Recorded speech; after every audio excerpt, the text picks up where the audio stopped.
இது வந்து எத்தனாவது கூட்டம்னு சொன்னாக்க 117வது கூட்டம். இது ஒவ்வொருத்தரையும் நான் சொல்லிட்டு இருக்கேன். ஏன்னா மறந்து போயிடும். 117 கூட்டம் நடத்திருக்கோங்கிறது நம்மளுக்கு அந்த இன்ஃபர்மேஷன் சும்மா ஒரு இன்ஃபர்மேஷன் தான் அது. அப்புறம் எத்தனை கலைஞர்களை பத்தி பேசியிருக்கோம்னா 168 கலைஞர்களை பத்தி பேசியிருக்கோம். 168 கலைஞர்களுடைய கதைகளை எடுத்து பேசியிருக்கோம். எல்லாம் வந்து நண்பர்கள், என்னுடைய நண்பர்கள், குறிப்பிட்ட நண்பர்கள் மாற்றி மாற்றி அவங்ககிட்ட கேட்பேன். அவங்களும் ரெடியா இருக்காங்க. எல்லாருக்கும் ஆச்சரியமா இருக்கு. என்ன இவ்வளவு வருஷம் தொடர்ந்து நான் கேட்கும்போது ராமச்சந்திரன் ஒரு தடவை கூட ரெப்பீட் பண்றது இல்லை. முபின் வந்து ரெப்பீட்டே பண்றது இல்லை. இவங்க எல்லாம் வந்து அவ்வளவு ரெடியா தயாரா இருக்காங்க. ரேவதி பாலு கூட தயாரா இருக்காங்க. அதுதான் இதோடைய ஸ்ட்ரென்த், நம்ம ஸ்ட்ரென்த். ராஜாமணி அண்ணா வந்து உப்புக்கு, அதாவது ராஜாமணி வந்து, அதாவது யாருமே கிடைக்கலன்னா ராஜாமணி கூப்பிடுவார். அது ராஜாமணி அவ்வளவு அற்புதமா நண்பர். இப்ப இந்த கதை ஆசிரியர், இந்த மொழிபெயர்ப்பு இருக்கிற கதை ஆசிரியர் வந்திருக்காங்க. அது ரொம்ப சந்தோஷம். இவங்க புத்தகத்தை பார்த்தோன்னே ஆச்சரியமா இருந்தது. மொழிபெயர்ப்பு தான் ஒரு புத்தகத்தை போட்டு 118 பக்கம் கொண்டு வந்த பிறகு நான் விருட்சம் வந்து 37 வருஷமா இருக்குங்க. அதுல பல எழுத்தாளர்கள் மொழிபெயர்த்திருக்காங்க. நிறைய கதைகளை மொழிபெயர்த்திருக்காங்க. அதெல்லாம் நான் வந்து எடுத்து எனக்கு வந்து புத்தகமா கொண்டு வரணும்னு ஒரு ஆசையை வந்து இந்த புத்தகம் உருவாக்கி இருக்கு. அதனால முதல்ல அந்த ஆசிரியருக்கு நன்றி. இப்ப ஆசிரியரை பத்தி நான் வந்து இங்க சொல்றேன். நான் இங்க குறிப்பு போட்டிருக்கேன். ஆசிரியர் டி இரா மீனா அப்படிங்கிற மாதிரி எழுதியிருக்காங்க. பெங்களூரில் உள்ள மவுண்ட் கார்மல் கல்லூரியில் தமிழ் பேராசிரியராக 22 ஆண்டுகால பணி அனுபவம் அவங்களுக்கு இருக்கு. கலைமகள், அமுதசுரபி, கல்கி ஆகிய பொதுஜன இதழ்களிலும், பொதுஜன இது மாதிரி சொல்றது சரியானது தோன்றுது. ஏன்னா முன்னாடி அது மாதிரி பொதுஜன சொல்லுவோம். இதழ்களில் கல்கி, கலைமகள், அமுதசுரபி, கல்கி ஆகிய இதழ்களிலும் கலை இலக்கிய இதழ்களான தளம், பாருங்க இது ரெண்டுக்கும் வித்தியாசப்படுத்துறாங்க. ரெண்டு எல்லாம் ஒண்ணு. அது மாதிரி வித்தியாசப்படுத்தக்கூடாது.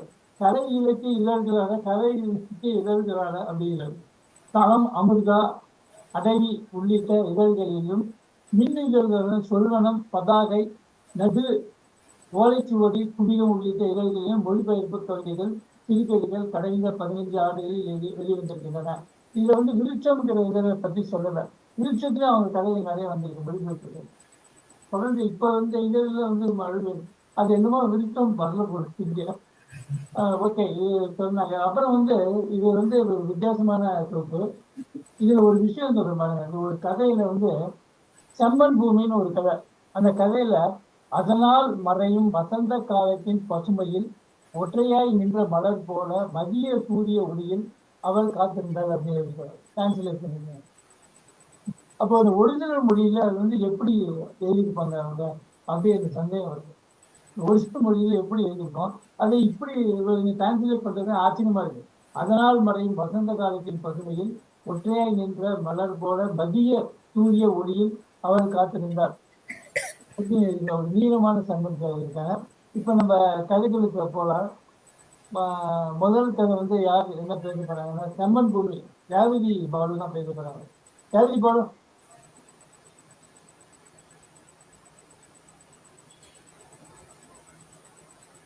பேசுங்க. அன்மோட் பண்ணுங்க. அன்மோட் பண்ண.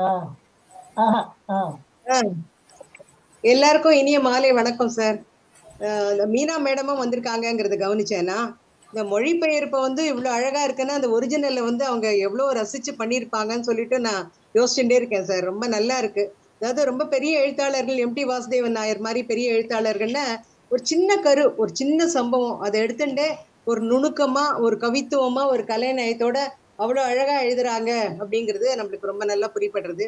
இது ஒண்ணுமே இல்லை, ஒரு சுற்றுலா போறாங்க ஒரு குழு, அதுல ஒரு கணவன் மனைவி இருக்காங்க, அவங்க என்னெல்லாம் கவனிக்கிறாங்க, அங்க என்னெல்லாம் நடக்கிறது அதுங்கிறத வச்சுட்டு ஒரு சின்ன கதை, அவ்வளவுதான் அது. இந்த சுற்றுலா குழு வந்து போயிட்டே இருக்குச்சு, ஒரு இடமா போயிட்டே இருக்குச்சு வந்து ஒரு கோவிலுக்குள்ள நுழையறதுக்கு முன்னாடி வாசல்ல வந்து காலனிலாம் அவிழ்த்து போட வேண்டி இருக்கிறது. இந்த கணவன் மனைவி எல்லாரும் அப்படி போயிட்டே இருக்காங்க. கணவன் மனைவியில வந்து அந்த மனைவி மட்டும் கொஞ்சம் நேரமா பொதுவா காலனிலாம் அவுத்து எல்லாம் பண்ணிட்டு இருக்கான். சீக்கிரமா சீக்கிரமான்னு அவன் சொல்லிட்டே இருக்கான். அவன் ஒரு நிமிஷம் அந்த அந்த தகிக்கிற வெயில்ல தன்னோட காலை வச்சு அந்த வலி, அந்த சிலிர்ப்பெல்லாம் அனுபவிக்கிறான்.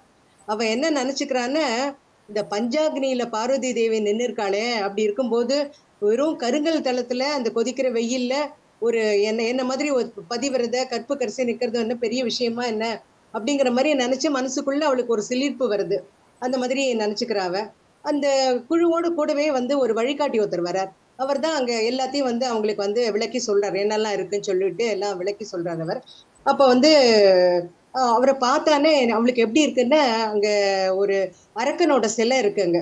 ஒரு கருங்கல் சிலை இருக்கு. அவனை பார்த்தாலே ஒரு கருங்கல் தேகமா இருக்கான் அந்த வழிகாட்டி. அப்படி இருக்கான். கனகரேல்னு இருக்கான். கண்ணு சக்கச்சவேல்னு இருக்கு.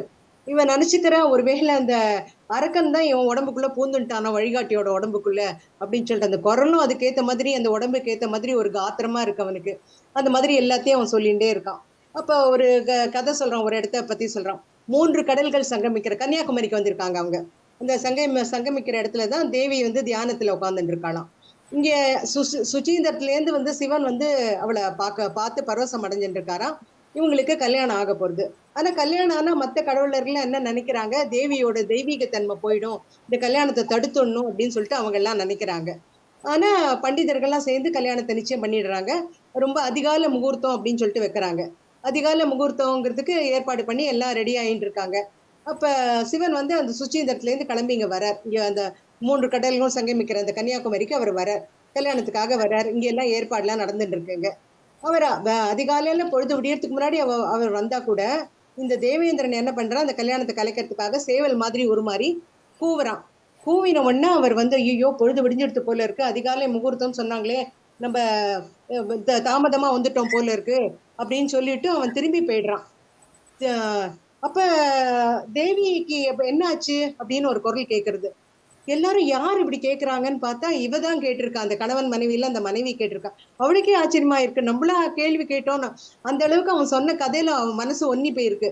ஒன்னி போனதுனால தேவிக்கு அப்ப என்னாச்சு அப்படின்னு. தேவிக்கு வந்து ரொம்ப கோவம் வந்து அவ கழுத்துல அணிஞ்சிருக்கா மாலையெல்லாம் பிச்சு போட்டு, அந்த பந்தல் எல்லாம் பிச்சு போட்டு, எல்லாத்தையும் அந்த சமைச்சு வச்சிருக்காங்க விருந்து, கல்யாண விருந்துக்காக. அது எல்லாத்தையும் கொட்டி அப்படியே அது மண்ணுல கலந்து அப்படியே செம்மண் பூமியா ஆயிடுத்து. அன்னிலேருந்து கன்னியாகுமரி வந்து செம்மண் பூமி ஆயிடுத்து அப்படின்னு அவன் சொல்லி முடிக்கிறான் அவன். இப்ப வந்து இவனுக்கு வந்து கணவனுக்கு வந்து ரசிக்கல, இவ கேட்கறது அவன் சொல்றது அதெல்லாம் அவனுக்கு ரசிக்கல. வா வா இங்க வா, இங்க நம்ம ஒரு இடத்துல போய் நம்ம வந்து ஒரு போட்டோ எடுத்துக்கலாம், இங்க வா அப்படின்னு சொல்லிட்டு அவனை ரொம்ப ரகசியமா அழிச்சுன்னு போறான். அழிச்சுன்னு போயிட்டு கொஞ்சம் சிரி பார்க்கலாம், கொஞ்சம் சிரி பார்க்கலாம் அப்படிங்கிறான். அவன் ஒரே படபடன்னு இருக்கான், ஒரே கோவமா இருக்கான். அந்த மாதிரி சமயத்துல எல்லாம் என்ன ஆகும், அவனோட உதட்டுல வந்து அந்த இது உமிழ்நீர் வந்து அப்படியே வெளியில வந்து அப்படியே உதட்டுலயே தங்கி இருக்கும். அப்படியே பார்த்துட்டே இருக்கான். சிரிக்கவே எல்லாம் போட்டோ எடுத்து முடிச்சுட்டான். ஆனா அந்த உமிழ்நீர் எல்லாம் தங்கி இருக்கிறத பார்த்து அவனோட படபடப்பை பார்த்து போட்டோ எடுத்து முடிச்ச உடனே அவளுக்கு சிரிப்பு வருது. நீ எப்போதுமே சிரிக்க வேண்டிய நேரத்துல சிரிக்க மாட்ட, நீ வேண்டாத நேரத்துல தான் சிரிப்ப அப்படின்னு சொல்லிட்டு அவ சொல்றான்.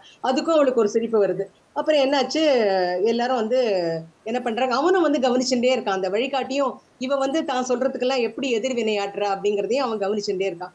இந்த இடம் முடிஞ்செடுத்து எல்லாரும் திருப்பி அந்த பேருந்துல ஏறி அவங்க தங்கி இருக்கிற இடத்துக்கு போனோம். அதுக்காக எல்லாரும் ஓடி போய் ஏறிக்கிறாங்க. அப்ப வந்து எல்லாரும் அந்த வழிகாட்டிக்கு வந்து அவன் இத்தனை நேரம் கதையெல்லாம் சொன்னான் இல்லையா, அதுக்காக பணம் எல்லாம் கொடுக்குறாங்க. இவன் கணவன் அலட்சியமா சொல்றான், நான் எல்லாருக்கும் தெரிஞ்ச கதை தானே சொன்னேன், அவனுக்கு எதுக்கு பணம் கொடுக்கறது அப்படின்னு. இப்போ ஏறின்றாங்க, பஸ்ல ஏறின்றாங்க. இப்போ வழி நெடுக இந்த கடல் எல்லாம் பார்த்துட்டு ஜன்னல் வழியா பார்த்துட்டே போறாங்க. இந்த கடலை பார்த்தோன்னா உனக்கு என்ன ஞாபகம் வருது அப்படின்னு சொல்லிட்டு அவன் கேட்கறான். ஒண்ணுமே பேசாம இருக்கா. நான் ஒரு ஒரு தடவை விடுமுறைக்கு வந்து உங்க அண்ணனோட உங்க வீட்டுக்கு வந்தேனே, இப்ப நம்ம எல்லாருமா சேர்ந்து கடற்கரைக்கு வந்தோமே உனக்கு ஞாபகம் இருக்கா அப்படிங்கிற. இவ இல்லங்கிற மாதிரி தலையாட்டுறா. அப்ப நீ ரொம்ப குழந்தை, ஒரு வெள்ளை கலர்ல வந்து ஒரு ஃபுல் ஸ்கர்ட் போட்டுட்ட, பச்சை கலர்ல ஒரு மேல் சட்டை அணிஞ்சிருந்த, உனக்கு ஞாபகம் இருக்கு, அதுதான் நீ குழந்தை. உங்க அக்கா புடவை கட்டின்னு வந்தா அப்படின்னு அதையும் சேர்த்து சொல்றான் அவன். அக்கா புடவை கட்டின்னு வந்தா எல்லாருமா நம்ம கடற்கரைக்கு போனோம் அப்படின்னு சொல்லிட்டு சொல்றான். அக்காவோட கையை பிடிச்சிட்டு நீ அலையில எல்லாம் நடந்த, புகைப்படம் எல்லாம் எடுத்துட்டீங்க, அந்த அலையோட தண்ணி எல்லாம் அக்கா மேல தெரிச்சுது, நீ தொடச்சு விட்ட அப்படின்னு என்னென்னவோ சொல்றான்.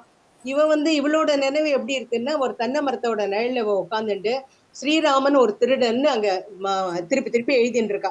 நம்ம எல்லாமே அந்த ராம ராம அப்படி எல்லாம் எழுதுவோம் இல்லையா, கடற்கரைக்கு போனா அது வந்து அழிச்சிட்டு போகும், அதெல்லாம் ஒரு விளையாட்டா இருக்கும் இல்லையா, அது மாதிரி எழுதிட்டு இருக்கா. இந்த அலை வந்து இவ எல்லாரும் இழுத்துன்னு போயிடணும் அப்படின்னு மனசுல நினைச்சுட்டு அவ எழுதிட்டு இருக்கா. ஆனா அந்த மாதிரி அலை வரவே இல்லை, திருப்பி திருப்பி எழுதினா கூட. அப்பா எவ்வளவு அழகு அப்படின்னு சொல்லிட்டு அவன் கடலை பார்த்துட்டு சொல்றான். உடனே கேக்குறான், எங்க அக்காவா அப்படின்னு சொல்லிட்டு. சோ அவ அக்காவை பத்தி இவனோட சம்பந்தப்படுத்தி அவளுக்கு ஏதோ மனசுல இருக்குங்கிறது அவனுக்கு புரியுது. ஆனா அது வெளிப்படையா கேட்க முடியல. நீ தப்பா தேவையில்லாம ஏதோ நினைச்சுட்டு இருக்க நீ அக்காவை பத்தி அப்படின்னு. நான் ஒண்ணுமே சொல்லலையே அப்படிங்கிற. அதுதான் என்னோட பிரச்சனையே, நீ எதுவுமே சொல்ல மாட்ட, என்னோட பிரச்சனையே அதுதான் அப்படின்னு சொல்லிட்டு சொல்றான். அதுக்குள்ள அவங்க தங்கி இருக்கிற ஹோட்டலுக்கு போயிடுறாங்க. அவங்க கால்லாம் நடுங்கிறது. திருப்பி இந்த உமிழ்நீர் சுரக்க ஆரம்பிச்சுடுத்து படபடன்னு இருக்கான்.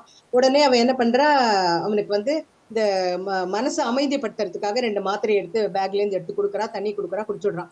இவன் என்ன பண்றா, புடவையெல்லாம் மாத்திண்டு பவுடர் எல்லாம் போட்டுண்டு ட்ரெஸ் பண்ணிட்டு வெளியே வெளியே போற மாதிரி இருக்கா. எங்க போற நீ அப்படின்னு கேக்குறான். கொஞ்சம் நான் நடந்துட்டு வரேன் காலார, நீங்க ஓய்வு எடுத்துக்கோங்க, நான் காலார நடந்துட்டு வரேன் அப்படிங்கிறான். அப்ப அந்த அப்படியே கடற்கரை ஒட்டி ஒரு பெஞ்சு போட்டிருக்கு, ஒரு பாதை இருக்கு, அதுல ஒரு பெஞ்ச் இருக்கு. அவ அப்படியே இப்ப நடந்து போறச்சே பார்த்தானா அந்த வழிகாட்டி உட்காந்துட்டு இருக்கான். அப்படியே அந்த அந்த கருங்கல் அரக்கனை மாதிரியே அவளுக்கு மனசுல தோன்றது அவனை பார்த்தா. இவளை பார்த்த உடனே எழுந்த நமஸ்காரங்கிறான். அந்த குரல் வந்து அந்த உடம்புக்கு ஏத்த மாதிரி அவ்வளவு ஒரு ஏத்தமா இருக்கு அந்த குரல். கண்ணெல்லாம் செக்கச்சவேல்னு இருக்கு. இவன் வந்து அவனை வந்து பார்க்காத மாதிரி அப்படியே ஓரமா போறான். அவன் எழுந்த நமஸ்காரம் சொல்றான், இவன் மாட்டுக்கு அப்படியே ஓரமா போயிட்டு அங்க ஒரு மணல் திட்டுல போய் உட்காந்துக்கிறான். மணல் திட்டுல போய் உட்காந்து வானத்தை பாக்குறான். அங்கேயும் ஒரு செவ்வானமும் ஒரு கீற்றாவே இருக்கு, செங்கீற்றாவே இருக்கு, அது மாதிரியே இருக்கு. கீழே பார்த்தா செம்மண் பூமி. உன் மனசுக்குள்ள அந்த தேவி கல்யாணம் நின்னு போன அந்த சம்பவம் அப்படியே ஞாபகம் வருது. இந்த மாலையை பிச்சு போடுறது எல்லாமே ஞாபகம் வருது. இந்த இதெல்லாம் விருந்து சாப்பாடு வந்து எல்லாம் கொட்டி போய் இந்த செம்மண் ஆறுதுன்னு உடனே அந்த பூமி மேல, செம்மண் பூமி மேல கையை ஊனிண்டு அப்படியே கொஞ்சம் லேசா படுத்துக்கிறா. பின்னாடி அவன் வர அந்த காலடி சத்தம் அவளுக்கு நல்லா கேக்குறது. இருந்தா கூட ஒண்ணும் உடம்புல இருக்க சக்தி எல்லாம் போன மாதிரி அப்படியே படுத்துன்றா அவ. அப்படியே இந்த இடத்துல முடிச்சுட்டாங்க கதைய. இது என்னன்னா, இவ வந்து தேவியோட தன்னை ஒப்பிட்டு பார்த்து அந்த மாதிரி மனசுல நினைச்சுண்டு, தேவி அந்த நேரத்துல பாவம் அந்த கல்யாணம் நின்னு போய் முதல்ல கோவம் வந்திருக்கும். அதுக்கப்புறம் மனசுல வந்து என்ன ஒரு சோகம், துக்கம் எல்லாம் வந்திருக்கும். கடைசியில சக்தி எல்லாம் போன மாதிரி இத்தனை ஆக்ரோஷமா இத்தனை காரியம் பண்ணானா நம்ம உடம்புல இருக்க சக்தி எல்லாம் போன மாதிரி தானே ஆகும் இல்லையா? அந்த மாதிரி படுத்துட்டு இருப்பாங்கிற மாதிரி அந்த மாதிரி போஸ்ட்ல படுத்துட்டு இருக்க மாதிரி அப்படியே முடிச்சிருக்கார். ரொம்ப அழகா இருக்கு. மேடமோட மொழிபெயர்ப்பு வந்து எக்ஸலண்டா இருந்தது. ஸோ ஒரிஜினல் அவங்க வந்து எவ்வளவு நல்லா ரசிச்சு படுத்திருந்தா இப்படி நம்மளுக்கு ஒரு நல்ல மொழிபெயர்ப்பை கொடுத்துருக்காங்கன்னு தோன்றது. இவங்க வந்திருக்கிறதே எனக்கு ரொம்ப மகிழ்ச்சியா இருக்கு. வாய்ப்புக்கு நன்றி அழகி சிங்கர் சார். நன்றி. நன்றி ரேவதி, நன்றி. இப்ப இவங்க கதைகள், மொழிபெயர்த்த கதைகள், பெரும்பாலான கதைகள் வந்து குவிகம் நீங்களும் தான் வந்திருக்கு. தொடர்ந்து ஒவ்வொரு மாசமும் ஒவ்வொரு கதை வந்துருக்கு போட்டு ஒவ்வொரு நாளும் சொல்லி குவியம் சுந்தரராஜன் சொல்லியிருப்பாரு, ஒரு கதை அனுப்புங்க, ஒரு கதை அனுப்புங்க. மொழிபெயர்ப்பு கதை அந்த ஒரு இன்ஸ்பிரேஷன், இந்த குவியம் கொடுத்த இன்ஸ்பிரேஷன்ல இவங்க நிறைய கதை எழுதி அது புத்தகமா கொண்டு வந்திருக்காங்க.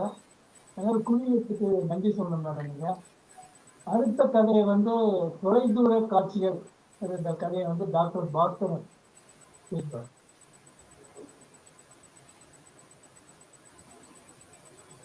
வணக்கம். இந்த முதல்ல எனக்கு இப்போ இவர் சொன்னப்போ இது நம்ம கன்னடத்துல இந்த கதை மாதிரி தோணுச்சு எனக்கு. இது மலையாள ரைட்டர் இதுல கதை அப்படிங்கிறது இப்போ மீனா அவங்க சொன்னப்போ தான் தெரிஞ்சது. நான் எந்த புக் எடுத்தாலும் முதல்ல இருந்து படிக்கிற பழக்கம்லாம் இல்லை. நடுவு ஒன்று எடுத்து அப்புறம் விட்ட கதைகள்லாம் படிக்கிறது. முதல்ல ரொம்ப குறைச்ச பக்கங்கள் இருக்க கதையா படிக்கிறது ஈஸியா இருக்கிற மாதிரி.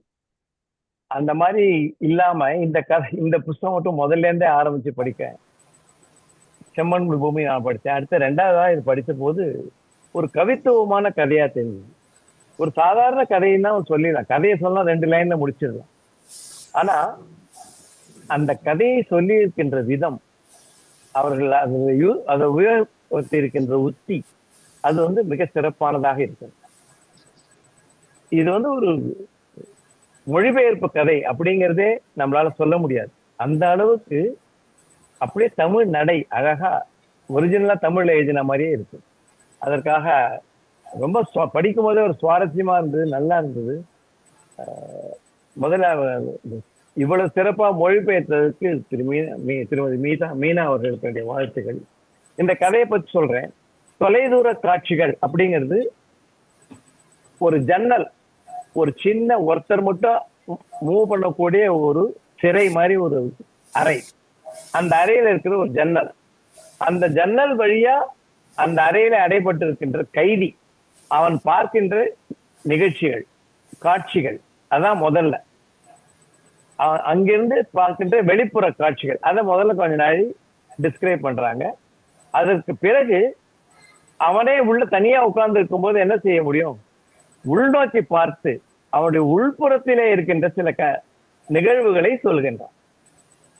அந்த கதை முடியும் பொழுது இந்த வெளிப்புறத்திலே அவன் பார்க்கின்ற காட்சிகளுக்கும் உட்புற அகத்திலே ஏற்படும் காட்சிக்கும் ஒரு தொடர்பு வருகிறது. அதுதான் அந்த கதை. அவ்வளவு சிறப்பான ஒரு உத்தியாக எனக்கு தோன்றுது. ஏன்னா நம்மளாம் எழுதினா அது நேரா எழுதிரும் அந்த கதையை, அவன் அது பண்ணா இது பண்ணா ஜெயிலுக்கு வந்தான் அது மாதிரி. அப்படி இல்லாமல் ஒரு கவிதைத்துவமாக இதை எழுதியிருக்கிறார் காக்கநாடன் அப்படிங்கிற ஒரிஜினல் ஆத்தர் காக்கநாடன் அப்படிங்கிற. இதுல வந்து ஒரு பெரிய கடற்கரை, அந்த கடற்கரையில பாறாங்கல் எல்லாம் கட்டி அது மேல கட்டுக்கிற ஒரு சிறை மாதிரி, அதுல ஒரு பெரிய கட்டடத்துல ஒரு சின்ன ரூம், ஒரு அறை வந்து கடலை பார்த்தாரு. ஒரே ஒரு ஜன்னல் இருக்கு, அந்த ஜன்னல் வழியா பார்த்தா கடல் தான் தெரியும். கடலும் தொடுவானமும் மட்டும்தான் தெரியும். எப்போதாவது போகின்ற கடல் தெரியும், மேலே கும்பலா பறக்கின்ற பறவைகள் தெரியும், அல்லது ஒரு மீன் கொத்தி பறவை ஒரு மீனை கொத்தி போவது தெரியும். அந்த மாதிரி சில சில காட்சிகள் மட்டும் பார்க்க முடியும். அது கொஞ்சம் ஓரத்துல இருக்கு, வளைந்தே போகின்ற கரை. அதனால ஜன்னல் ஓரத்துல பார்த்தேன்னாக்க தூரத்தில் கடற்கரையும் அங்கே விற்று கொண்டிருக்க மீன் விற்று கொண்டிருப்பாரு, அதெல்லாம் தெரியும். தனியாக ஒருவன் அந்த அறையிலே கைதியாக அடைபட்டு கிடக்கிறான். அதான் அவன் தான் கதை சொல்லி. அந்த அறையில் இருந்து கொண்டு அவனால் பார்க்கக்கூடிய விஷயங்கள்லாம் இதெல்லாம் தான். ரிஷா சொல்லும்போது கண்ணு கட்டிய தூரம் வரை கடல், தொடுவானம் வரை கடல், 24 மணி நேரம் அருமையான கடல் காற்று, காற்று கடுமையானால் மட்டும் ஜன்னல் மூடப்படும், அவர் மூடிமா, இல்லைன்னா கதவு திறந்தா இருக்கும். மீனவர்களின் படகுகள், கடலுக்கு மேலே குவியாய் வட்டமிடும் பறவைகள், தொலைவில் அபூர்வமாக கப்பல் கடப்பது, ஜன்னலின் ஒரு பக்கமாக நகர்ந்தால் கடற்கரை மீன் விற்பனை பார்க்கலாம். ஆக அவனுடைய வெளிப்புறத்திலே அவன் பார்க்கின்றது அந்த ஜன்னல் தான் அவனுக்கு. ஜன்னல் வழியா அதுதான் வாழ்க்கை. ஆனா அவன் நல்ல பேர் வாங்கியிருக்கான் அங்க அந்த சிறை அதிகாரிகள்ட்ட. அதனால அவனுக்கு வந்து புத்தகங்கள் கிடைக்கும், ஒரு நாற்காலி இருக்கு, அந்த நாற்காலியில் உட்காந்து புத்தகம் படிக்க முடியும், பேப்பர் எல்லாம் படிக்க முடியும். அந்த அறையிலேயே தான் அவன் எல்லாம் பண்ணிக்கணும். அந்த அறையிலே என்ன செய்யணும், சிறுநீர் போனோம் மரம் போனோம் கூட அங்கேயே தான் போனோம். அதுக்கு ஒரு வாளி கொடுத்துருப்பாங்க. ஆனா கொஞ்சம் கஷ்டப்பட்டான் முதல்ல. அதுக்கப்புறம் அந்த அதிகாரிகளுடைய நல்ல பெயர் வாங்கிறதுனால அவன் ஒரு வாரத்துல 4-5 தடவை வெளியில போக முடியும். அந்த அந்த அந்த அறைக்கு வெளியே அவனுக்கு ஒரு பர்மிஷன் கொடுக்குறாங்க. அதனால மேனேஜ் பண்ணான். அப்படியும் இரவினில் கடலிலேயே கழித்து விடுவேன் அப்படிங்கிறான். பகலை பார்க்கும்போது மிக அருமையாக அதை எழுதியிருக்காங்க. அவங்க ராத்திரிகளை அவன் ஜன்னல் வழியாக சமாளிப்பான், பகல் நேரங்களில் கடலும் சூரியனும் தன்னை பார்ப்பதாக அவன் பயப்படுவான் அப்படின்னு. தனியாக இருக்கிற ஒருத்தன் ஒரு சிறுநீர் கழிக்கணும் அப்படின்னா சுத்தமுத்தி யாராவது இருக்காங்களா பார்ப்பான், யாரும் இல்லைன்னா கூட ஒரு பயம் இருக்கா, யாராவது பாக்குறாங்களான்னு. அந்த மாதிரி பகல்ல அவன் அது மாதிரி அந்த கடல்ல பண்ண முடியாது, அவனால பயமா இருக்கும். சூரியனோ அல்லது அந்த கடலை பார்த்துருமோன்னு. அது மனித இயல்பு. தனியாக இருந்தா கூட சுற்றி இருக்கும் இயற்கை காட்சிகள் எப்படி தன்னுடைய ஒரு உறவுகளாக மாற்றிக்கொள்கின்ற ஒரு மனப்பான்மை அவனுக்கு இருக்கிறது அப்படிங்கிறத அதை ரொம்ப அழகா சொல்லியிருக்காங்க. இப்படி இருக்கும்போது அவங்க ஒரு மிக அருமையான ஒரு தத்துவார்த்தமாக ஒரு ஒன்றை சொல்லுகிறார்கள். இவன் உள்ள இருக்கான், அதனால எனக்கு எதை பத்தியும் பயம் இல்லை. பகல் இருட்டு வெளியில் இருக்கிறவங்களுக்கு பயமே கிடையாது. அதை பத்தி சொல்றாரு. வெளியாட்களுக்கு தான் சிரமங்கள். அவர்கள் பகலை கண்டு பயப்பட வேண்டும், பலரிடமிருந்து ஒளிய வேண்டும், எதை பற்றி யோசிக்க வேண்டும் என்றாலும் இரவில் ஒதுக்குப்புறமான பகுதியில் முகாமிட வேண்டும். இதுக்கு ஒரு ரெஃபரன்ஸ் இருக்கு. ஏன் இரவு பகுதி நேரத்தில் ஒதுக்குப்புறமான?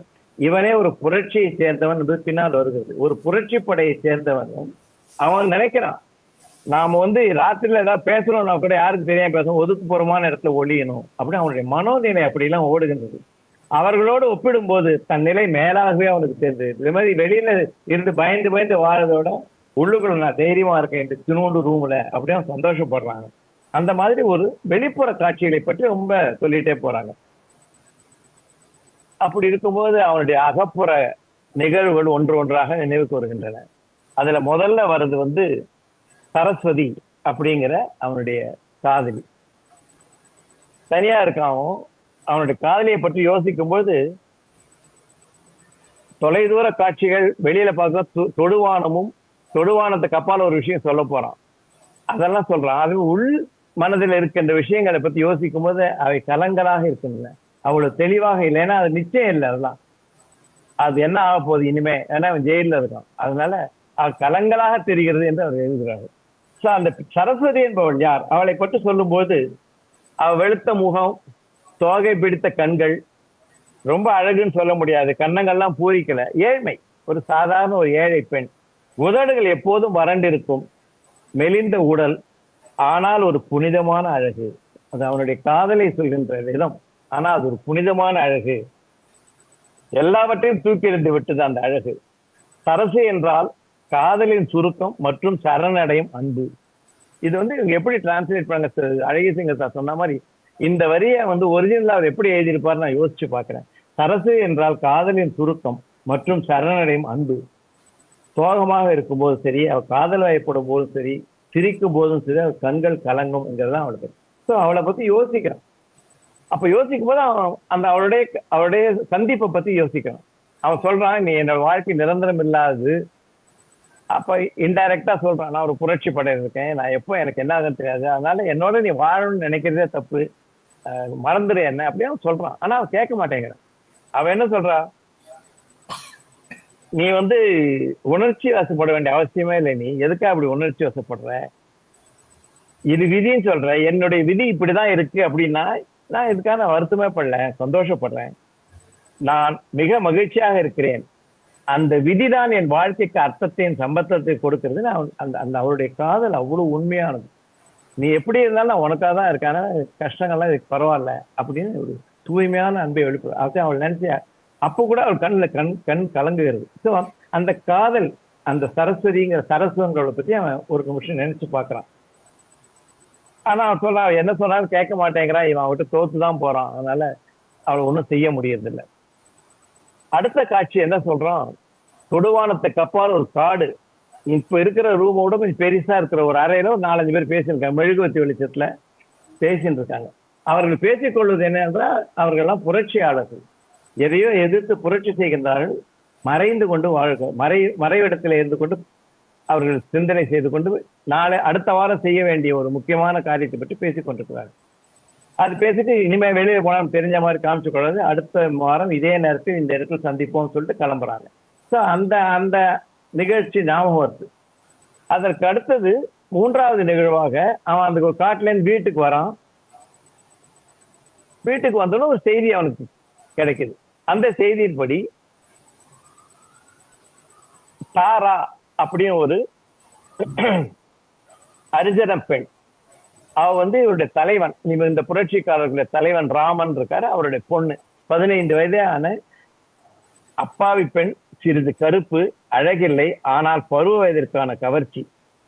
இவனோட அம்மாவுக்கு அந்த பொண்ணை பிடிக்கும். ஏன்னா அந்த பொண்ணு இவனோட அம்மாவுக்கு நிறைய உதவி எல்லாம் பண்ணியிருக்கு, அதனால அந்த பொண்ணை அவனுக்கு தெரியும். அந்த பெண்ணை இந்த அங்க இருக்கிற நிலப்பிரபுத்துவ செல்லப்பன் பிள்ளைன்னு ஒருத்தர் இருக்காது, அந்த நிலப்பிரபுத்துவ பெரிய பணக்காரன், அவன் கற்பழிச்சிடுறான். அந்த செய்தி இவனுக்கு தெரியுது, கொந்தளிச்சு போறான். அதுக்கு என்ன செய்யறது அப்படிங்கிறதுக்காக போறான்.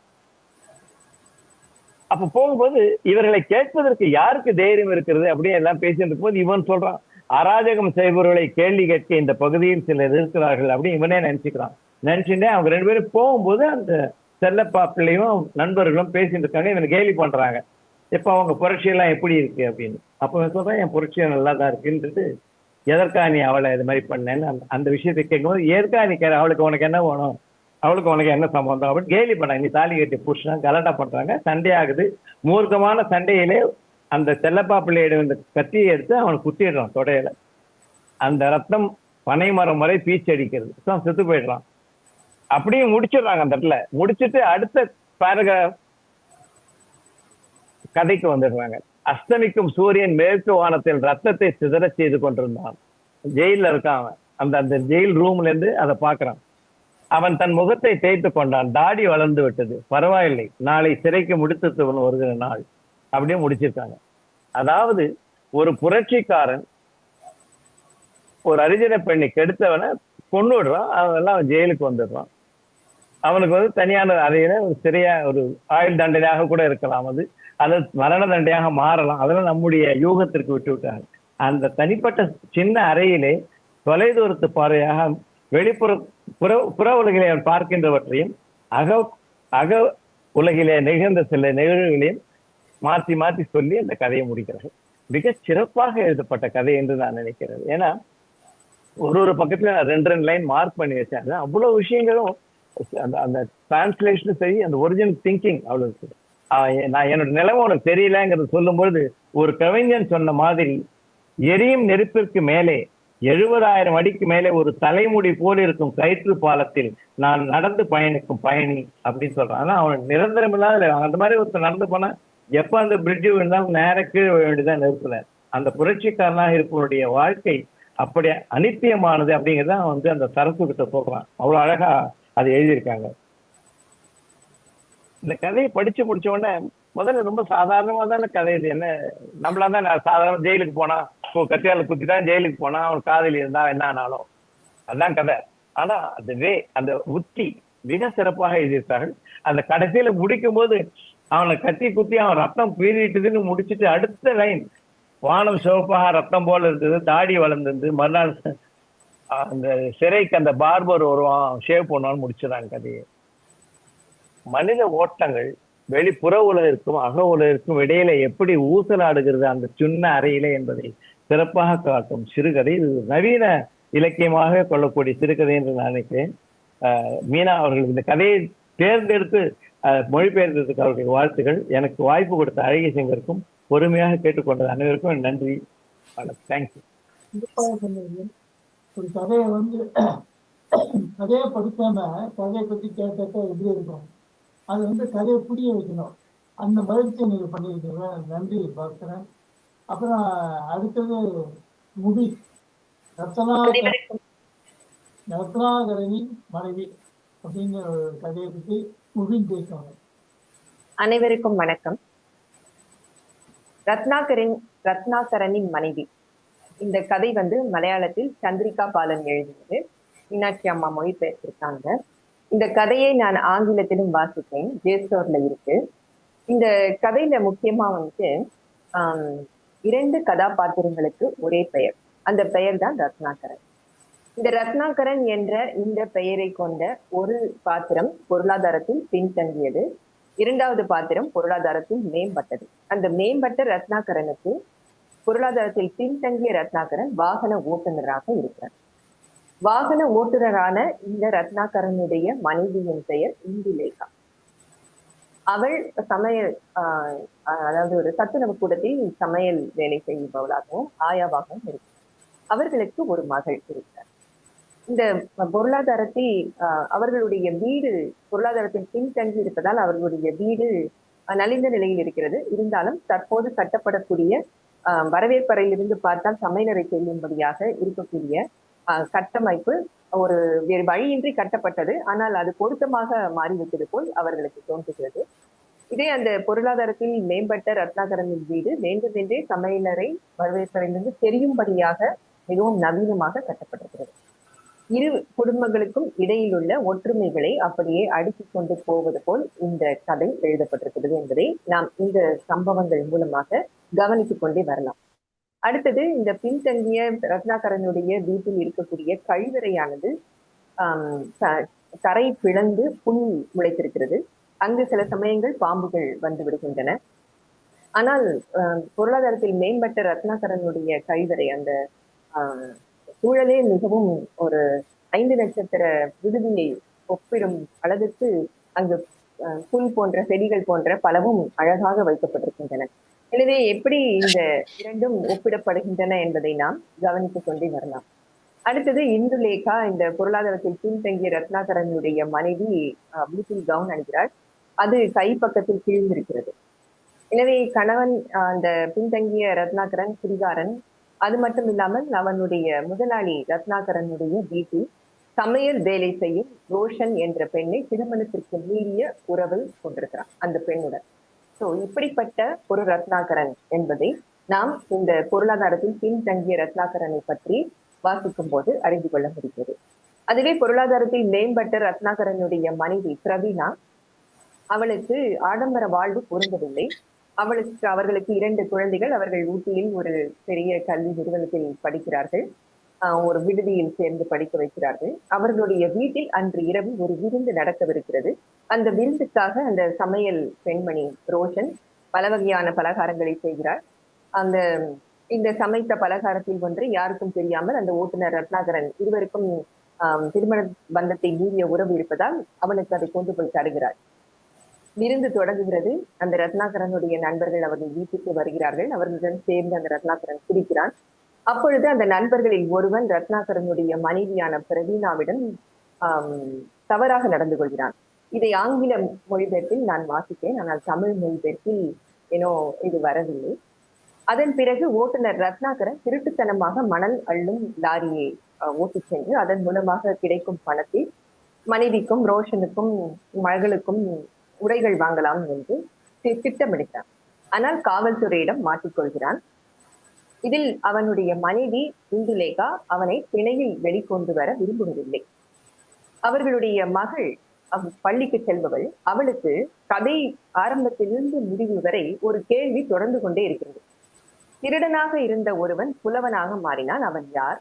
அவன் ஏன் அப்படி ஒரு திருடனாக இருந்து புலவனாக மாறி அவன் ஒரு காப்பியத்தை எழுதினான்?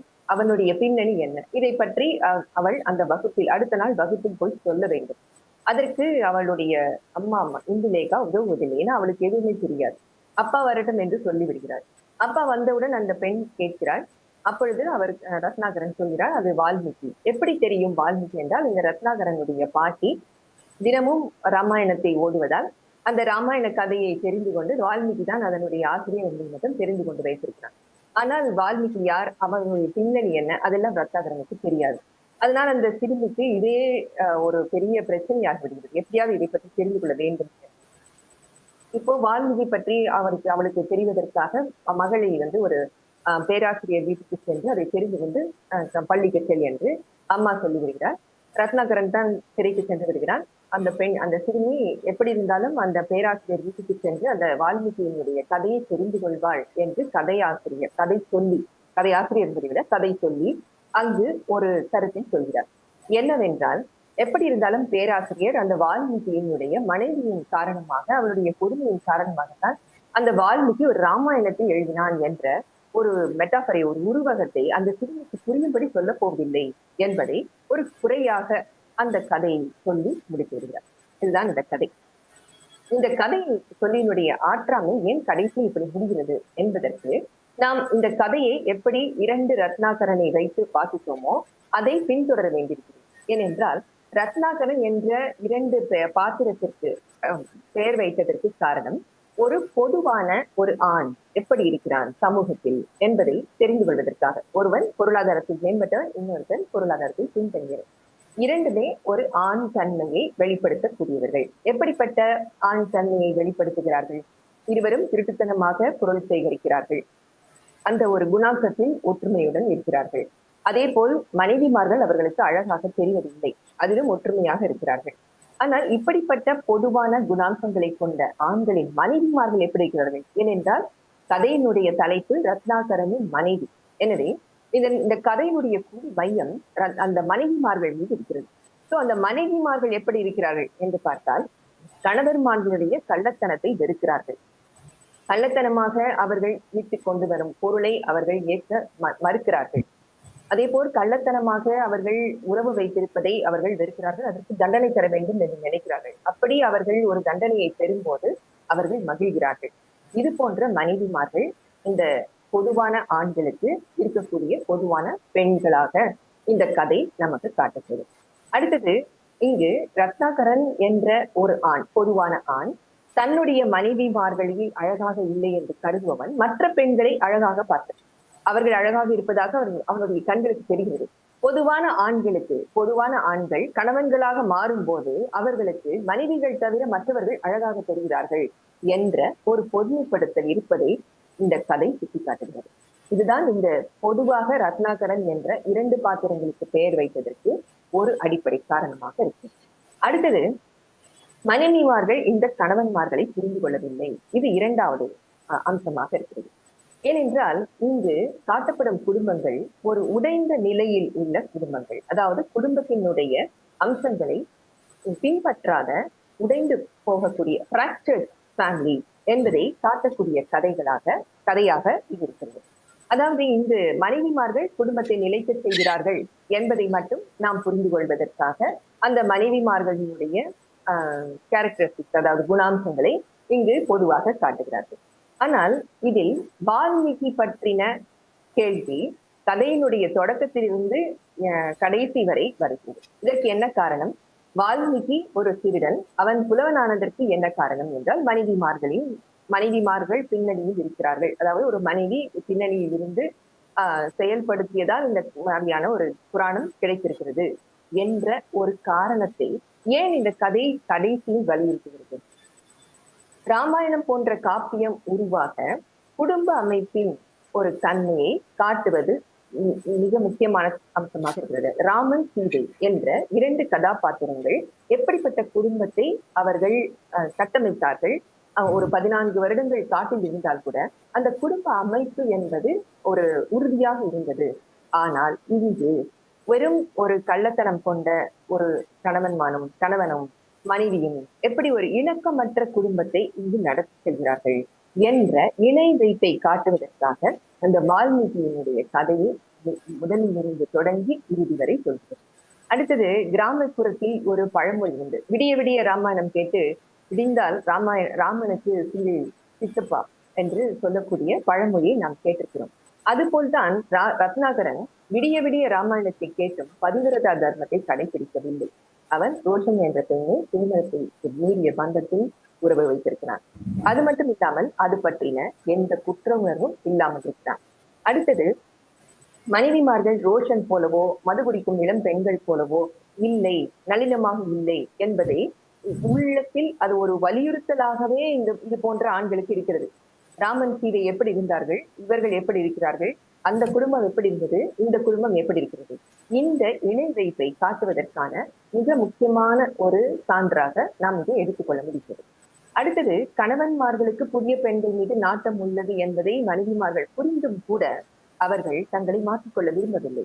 எப்படி அந்த இந்துலேகா கீழ்ந்த உடலை போட்டிருக்கும் போது இந்த ரத்னாகரனுக்கு கோபம் வருகிறது, அதே போல் அந்த பிரவீனா பொருளாதாரத்தில் மேம்பட்ட அந்த ரத்னாகரன் சாதாரண ஒரு விருந்துக்கு கூட நல்ல உடை அணிய தெரியாத பிரவீனா அந்த பெண்ணாக இருக்கிறார் என்ற ஒரு கோபத்தில் இருக்கிறான். இருவரும் மனைவிமார்களினுடைய உடைகள் பற்றின கோபத்தில் இருக்கிறார்கள். சோ நளினமாக தங்களை காட்டிக்கொள்ள தெரியாத மனைவிமார்களாக இவர்கள் இருக்கிறார்கள். அதுவும் குடும்பத்தினுடைய உடைத்தலுக்கு ஒரு காரணமாக இருக்கிறது என்பதையும் இங்கு நாம் புரிந்து கொள்ள முடிகிறது. அடுத்தது மனைவியிடம் தவறாக நண்பன் நடந்திருக்கிறான் என்பதை பொருட்படுத்தாத கணவனாக ஒருவன் இங்கு இருக்கிறான். ஏனென்றால் அவனும் அது போன்ற நடத்தையை நாளை வேறு ஒரு பெண்ணிடம் காட்டக்கூடும். எனவே எப்படிப்பட்ட ஒழுக்க நிலையிலிருந்து குடும்பங்கள் பிரிந்து செல்கின்றன என்பதை காட்டுவதற்கான ஒரு மிக முக்கியமான ஒரு சான்றாக அடுத்த ஒரு அம்சத்தை கதையாசிரியர் இங்கு வைக்கிறார்.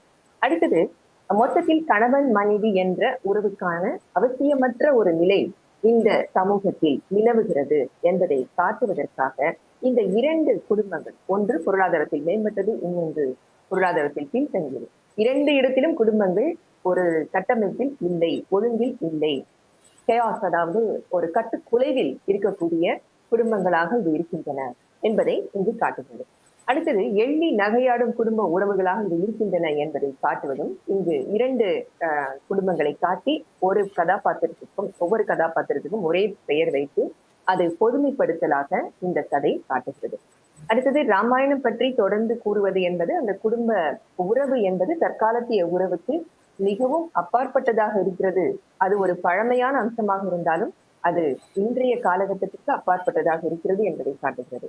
அடுத்தது வால்மீகியினுடைய மனைவி காரணமாக ஒரு ராமாயண காப்பியம் எழுதப்பட்டது போல் இங்கு ஒரு உடைந்து போன இந்த குடும்பங்களினுடைய பாத்திரங்கள் ஒரு காப்பியம் அளவுக்கான தன்னுடைய சோகத்தை சொல்ல முடியாத அளவுக்கு இருக்கிறார்கள். ஏனென்றால் அங்கு வால்மீகி திருடராக இருந்தாலும் கூட ஒரு குடும்பத்தை பற்றின ஒரு அழகான காப்பியத்தை எழுத முடிந்தது.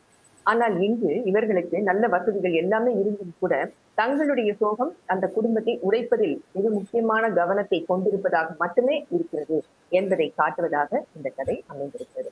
எனவே இப்படிப்பட்ட ஒரு கதையை நாம் வாசிக்கும் போது நமக்கு ஏற்படக்கூடிய இந்த படிப்பினைகள், இந்த சமூகத்தை பற்றின ஒரு பார்வை, இதெல்லாம் கிடைப்பதற்கு வசதியாக இருக்கிறது. எனவே மலையாளத்தில் இது போன்ற ஒரு பார்வையை ஒரு கதாசிரியர் வைத்திருக்கிறார்.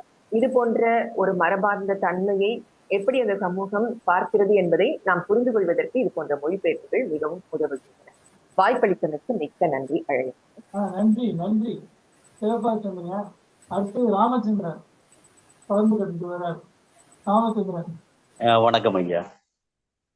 ஆற்றின் கதைகள் அப்படின்ற ஒரு அருமையான கதை. மலையாளத்துல பொட்டேக்கட் அப்படின்றவர் எழுதியிருக்கிறாங்க. தமிழ்ல மொழியாக்கம் தீரா மீனா எழுதியிருக்கிறாங்க.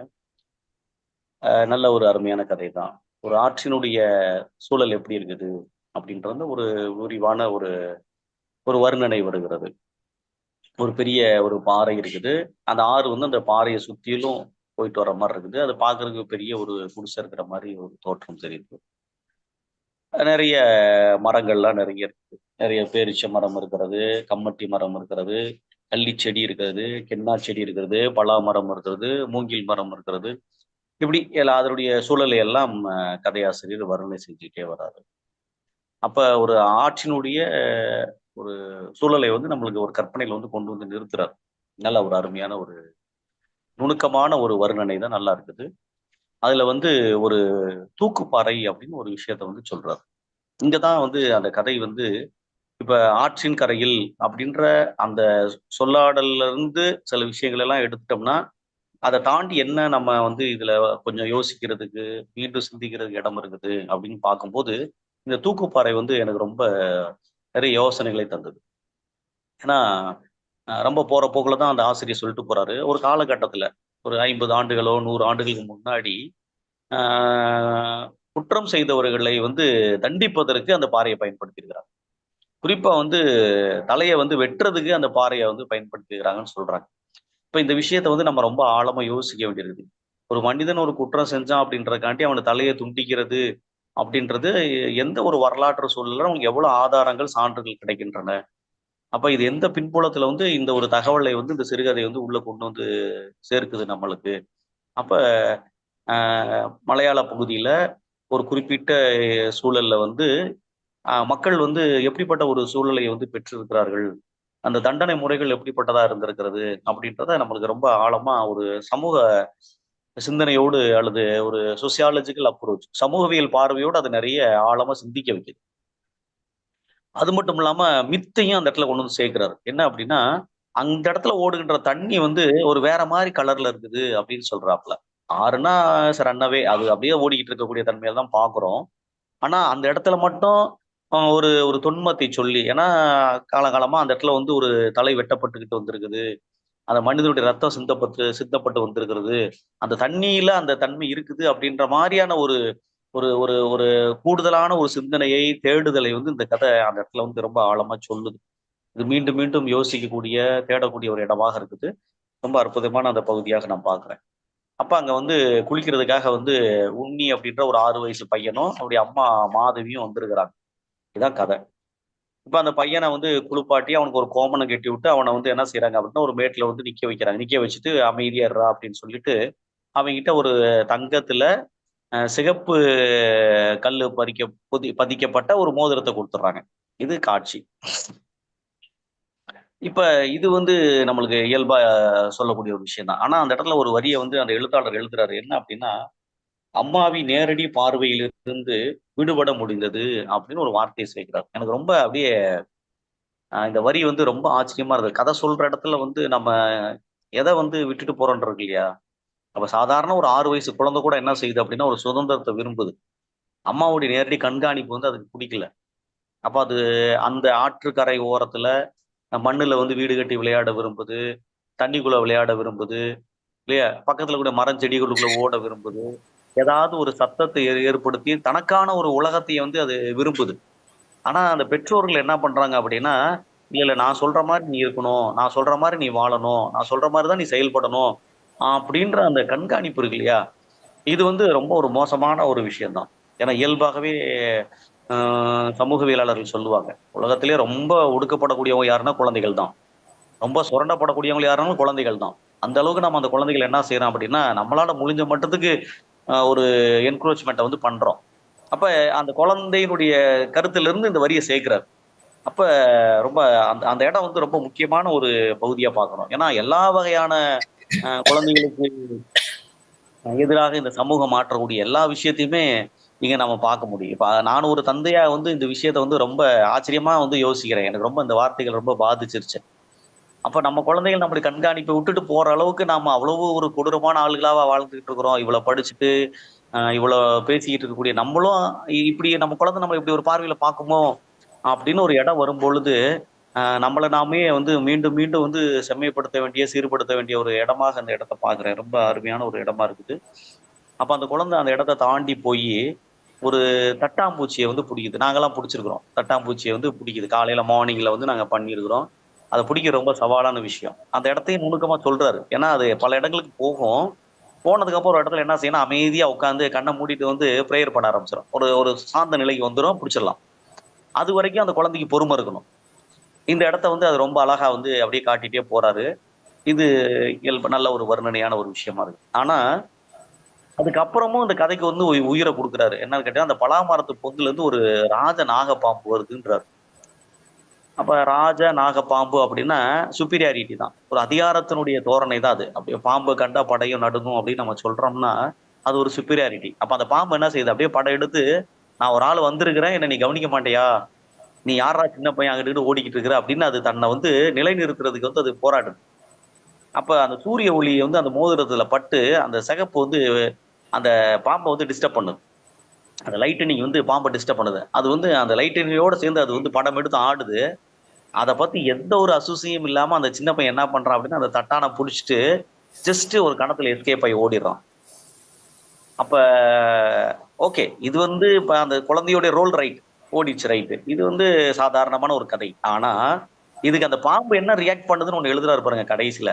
அதுதான் அந்த எழுத்தாளரை வந்து ரொம்ப அருமையா வந்து உருவாக்கி. அதே மாதிரி டிரான்ஸ்லேட்டர் வந்து இந்த இடத்துல எனக்கு ரொம்ப பிடிச்சது என்னன்னு கேட்டீங்கன்னா, அந்த தட்டான அதை கடைசியா பிடிக்கிறதுக்கு ஒரு ஒரு ஒரு சான்ஸ் இருக்கு இல்லையா? அப்ப நம்ம என்ன மாதிரி அந்த குழந்தை வந்து தன்னை வந்து ஒருமுகப்படுத்துது, அது ரொம்ப முக்கியம். நீங்க ஒருமுகப்படுத்தல அந்த அந்த மனநிலை வரலன்னா உங்களால தட்டான பிடிக்க முடியாது. அந்த இடத்த வந்து ரொம்ப அருமையா சொல்லியிருக்கிறாரு. என்னதுன்னா, உயிரும் ஆன்மாவும் நினைக்கிறேன். அப்படி ஒரு வரி போட்டிருந்தாரு. உடலும் ஆன்மாவும் ஒன்றிணைந்து பொழுது அந்த தட்டான அந்த அந்த குழந்தை பிடிச்சிடறான் அப்படின்னு ஒரு வரி எழுதுவாப்ல. இந்த இடம் வந்து ரொம்ப ஒரு அருமையான விஷயம். அந்த பாம்பை பத்தி அவரு எக்ஸ்பிளைன் பண்ணும்போது தான் ஒரு வரியை சொல்றாரு. என்னன்னு கேட்டீங்கன்னா, முழுவதும் முட்டாளானதிலும் வெறுப்பிலும் அதன் தலை சுருங்கியது அப்படின்னு எழுதுவார். அப்ப அந்த ராஜ நாகம் வந்து தன்னை என்ன ஃபீல் பண்ணுது அப்படின்னா, ஒரு முட்டாள்தனமான, ஏன்னா அந்த குழந்தை வந்து அதை அவமதிச்ச ஒரு செயல்பாடு இருக்கு இல்லையா? அதை வந்து அந்த பாம்பு வந்து அந்த ராஜ நாகம் வந்து என்ன செய்யுது அப்படின்னா, ரொம்ப வந்து, ஏன்னா இயல்பாகவே நம்ம பார்த்தோன்னா நம்ம வீட்டுக்கு வந்து ஒரு பசுமாடு வருதுன்னா, அது தண்ணி குடிக்க வரும். நாம என்ன பண்ணுவோம் அப்படின்னா, அது நம்மளை முட்டிருமோன்றக்காண்டி அதை வந்து ஒரு மாதிரி டிஸ்டர்ப் பண்ணிடுவோம். அதை பத்தி மனசுல எடுத்துக்காம, இல்லைன்னா அது ஒரு மனசுல வருத்தப்பட்டுக்கிட்டே அமைதியா தண்ணியை மட்டும் குடிச்சிட்டு போயிடும். அப்ப அந்த உயிரினுடைய செயல்பாட்டை வந்து நம்ம கொஞ்சம் உற்று நோக்கணும். இப்ப நம்ம வீட்டு முன்னாடி ஒரு பறவை வருது, சரி கொஞ்ச நேரம் நிக்குது அப்படின்னா, அதுக்குன்னு ஒரு தேவை இருக்கு இல்லையா? அந்த தேவையை நம்ம கொஞ்சம் ரெகக்னைஸ் பண்ணக்கூடிய ஒரு செயல்பாடு இருக்கு இல்லையா? இது வந்து ரொம்ப முக்கியமான விஷயம். இந்த இடத்துல அந்த ராஜநாகத்தினுடைய உணர்வுகளையும் இந்த கதைக்குள்ள கொண்டு வந்து கொடுக்கணும் அப்படின்னு அந்த எழுத்தாளர் நினைச்சிருக்கக்கூடிய அந்த செயல்பாடு வந்து ரொம்ப அற்புதமானதா இருந்தது. அதோடைய சோகம் இருக்கு இல்லையா? அந்த இடத்துல வந்து ஒரு ஒரு நான் ஒரு பேத்தட்டிக்கா தான் ஃபீல் பண்றேன். அது அப்படியே ஒரு அமைதியா வந்து என்ன செய்யுதுன்னா, தான் வந்த வழியிலேயே அந்த பலாமரத்து வழியா போயி, அந்த கென்ன செடி வழியா போய் உள்ள போயிருது. அப்ப இந்த இடத்துல அது வந்து ஒரு குழந்தைய பார்த்தது, அவன் தட்டான் பிடிக்கிறதுக்கு ஓடுனது, அது ஒரு லைட்டிங் வந்தது, அதோட பிரமிச்சது. திடீர்னு அவன் போயிட்டான். அப்ப இந்த இந்த இந்த இந்த செயல்பாடு வந்து அந்த பாம்பு நிலையில பார்க்கக்கூடிய விஷயம் ரொம்ப எனக்கு ஆச்சரியமான ஒரு, அந்த இடத்துல கொண்டு வந்து கொடுத்த விதமே ரொம்ப ஆச்சரியமா இருந்தது. நல்ல அருமையான டிரான்ஸ்லேஷன், நல்ல கதை. அந்த மலையாளத்துல நல்ல கதை எழுதியிருக்கிறாங்க. வாய்ப்புக்கு நன்றி ஐயா. சிறப்பா சொன்னீங்க. அடுத்தது செல்லப்பா. அவர் வந்து என்ன கதை பற்றி சொல்றாரு? அம்மா என்னிடம் சொன்ன பொய்கள். அம்மாவின் பொய்கள்னு சொல்லிட்டு ஞானத்துக்கும் கதையில் இருக்காரு. அது இன்ஸ்பிரேஷன் அந்த அவங்களுக்கு தோணி தான் அந்த கதைக்கு தலைப்பு வைக்கிறாங்க. அம்மா என்னிடம் சொன்ன பொய்கள். இதை பத்தி ராய் செல்லப்பா சொல்லுவாங்க. பெரியோர்கள் அனைவருக்கும் என்னுடைய வணக்கங்கள். அழகிய சிங்கர் அவளுக்கு நன்றி. இந்த சிறுகதையை மொழிபெயர்த்து தமிழில் தந்திருக்கும் திருமதி மீனா அவர்களுக்கு வாழ்த்துக்கள். பொதுவாகவே ஒரு திராவிட மொழியிலிருந்து இன்னொரு திராவிட மொழிக்கு மொழிபெயர்த்தா 0% லாஸோட நம்ம மொழிபெயர்க்க முடியும். ஆனா அதே வந்து ஆங்கிலத்துல கொண்டு போய் ஆங்கிலத்தின் தமிழுக்கு கொண்டு வந்தோம்னாக்கா 20% அந்த உணர்வுகள் வந்து அழிஞ்சு போயிடும். இந்த கதையில அந்த மாதிரி ஆயிருக்குன்னு நினைக்கிறேன். டி ஜானகிராமனுடைய அம்மா வந்தாளுங்கிற நாவல் நமக்கெல்லாம் தெரியும். அந்த கருத்து கிட்டத்தட்ட இந்த சிறுகதையில வருது. அதே போல உலக புகழ்பெற்ற ஞானக்கூத்தனோட கவிதை அம்மாவின் பொய்கள். அந்த அம்மாவின் பொய்கள்ன்ற கவிதை ஒரு தடவை படிக்கிறேன். அந்த கருத்தும் இதுல வருது. பெண்ணுடன் சிநேகம் கொண்டால் காதறிந்து போகும் என்றாய், தவறுகள் செய்தால் சாமி கண்களை குத்தும் என்றாய், தின்பதற்கு ஏதும் கேட்டால் வயிற்றுக்கு கெடுதல் என்றாய், ஒரு முறை தவிட்டுக்காக வாங்கினேன் உன்னை என்றாய், எத்தனை பொய்கள் முன்பு என்னிடம் சொன்னாய் அம்மா, இப்பொழுது ஏன் நிறுத்தி கொண்டாய், தவறு மேல் தவறு செய்யும் ஆற்றல் போய்விட்டதென்றா? எனக்கு இனி பொய்கள் தேவையில்லை என்று எண்ணினாயா? அல்லது வயதானவர்களுக்கு தகுந்ததாய் பொய்கள் சொல்லும் பொறுப்பு இனி அரசாங்கத்தை சார்ந்தது என்று கருதினாயா? தாய்ப்பாலை நிறுத்தல் போல தாய் பொய்யை நிறுத்தலாமா? உன் பிள்ளை உன்னை விட்டால் வேறு எங்கு பெறுவான் பொய்கள்? இது உலக புகழ்பெற்ற கவிதை. அடிக்கடி சொல்லி இந்த தெரியாத தமிழர்களே இருக்க மாட்டார்கள். அந்த அளவுக்கு அம்மாவின் பொய்கள். அந்த கதை கிட்டத்தட்ட இந்த கதையில கிட்டத்தட்ட இதே மாதிரி ஒரு கருத்தாகவும் வருது. ஒரு நிமிஷம்.